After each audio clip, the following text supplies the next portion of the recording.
Undercar experts, where quality and satisfaction are guaranteed.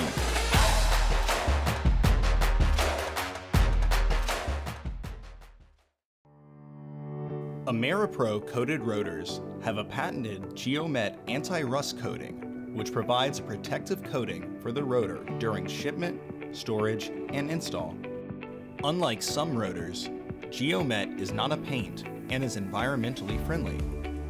The coating on the rotor where it meets the brake pad is scrubbed clean after several normal braking actions.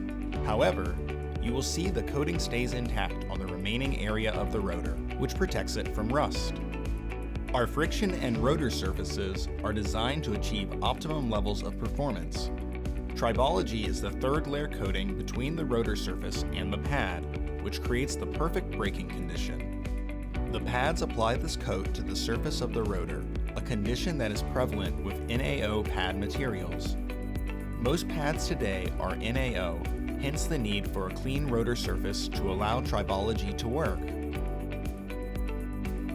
As we can see, the surface of the pad is clean, indicating that the coating has no impact on the pad and allows for the third layer application to the rotor. It is important to lightly apply lubricant to the ears of the pad that come into direct contact with the caliper. Also noteworthy is the smooth gliding motion inside the caliper, which prevents vibration, the cause of unwanted noise. For the best price, visit undercarexperts.com and don't forget to subscribe to our channel.